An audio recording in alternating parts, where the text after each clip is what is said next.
All right, you know it's time for a little jaw heart.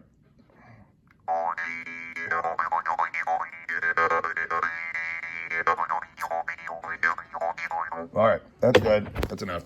All right, here we go. So today, what we're going off of our last page. We have some story problems that we're starting off with, and the first one is this: Connor and Carlos are doing a puzzle. The puzzle has 16 pieces so far.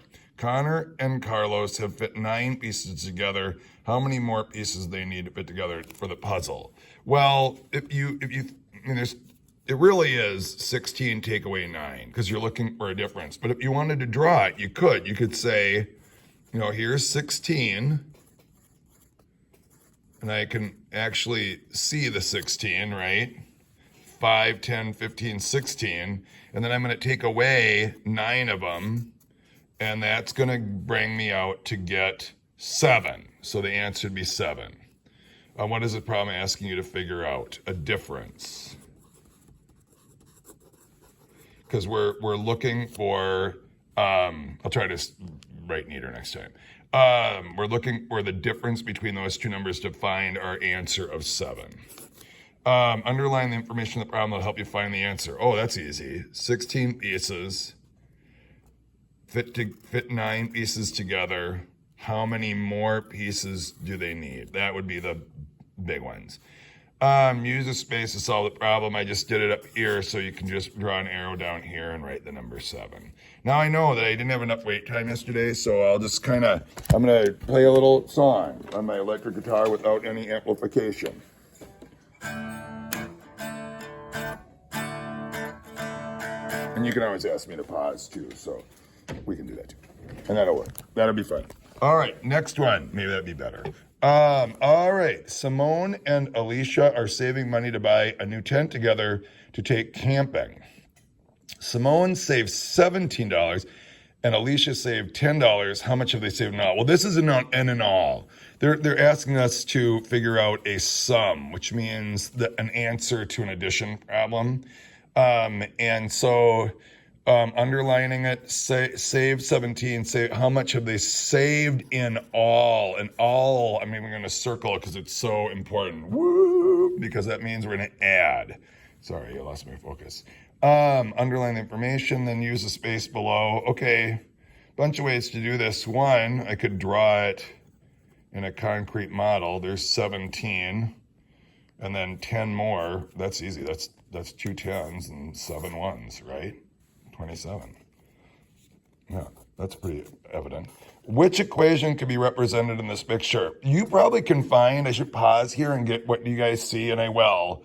But the one that jumps out at me personally is 7 times 9.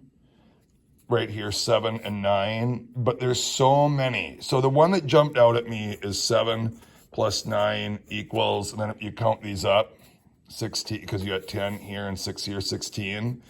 But I would say in that same breath, there's all kinds of equations there. This is an interesting page that we're not going to deal too much with right now. It'll be even more interesting when we do multiplication, but it's like a calculator on paper. Like if I say 3 plus 3 and I go from the sides, I get 6. And that whole thing is true. I could say 5 plus 7 is 12 over here. You know, and you can use, and so it is a fascinating chart, and it kind of helps you to see the patterns in adding and subtracting.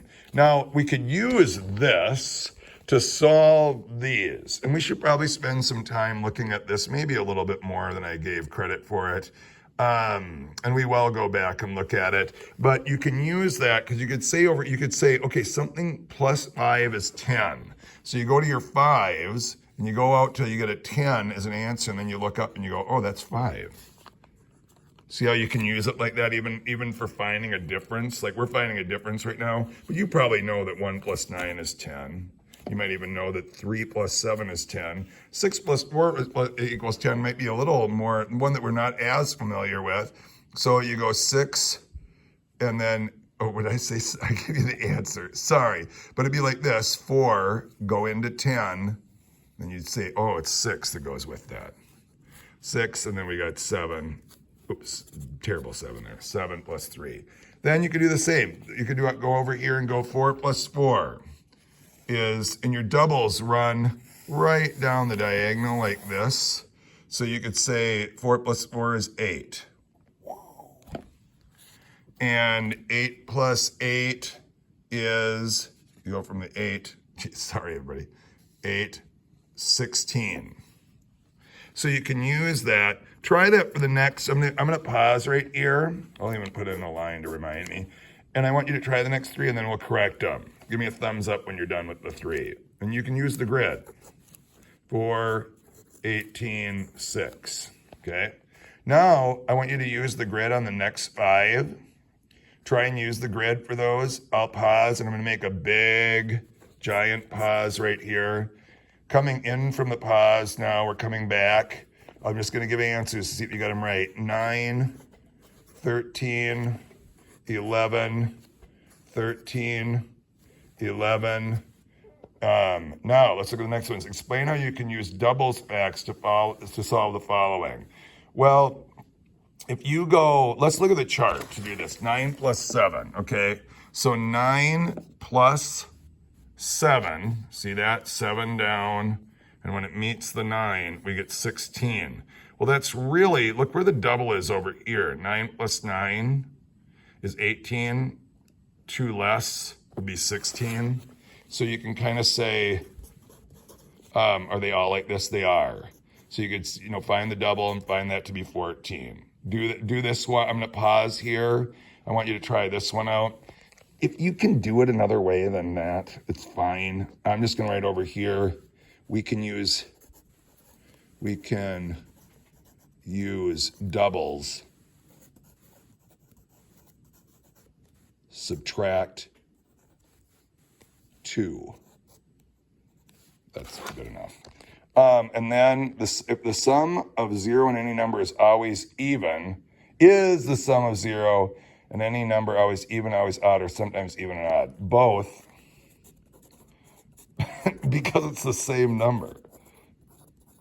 Because, I'll change it, I can write it better. Because the value does not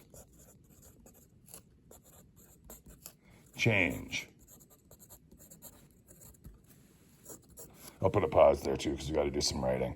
Then finally, it's the same thing as the other day. Again, some people see that what's interesting about these tens grids, or what do they call bead racks, is that people see different things. Now mine immediately gravitates to this 10, and then I have to see this 4. So right away I say 10 plus 4 is 14. That's the one that jumps out. But people see all kinds of equations, and I'll pause here so that we can all kind of say to ourselves, what do we see, or can we find more? And it really, to be honest with you, the list can become quite large.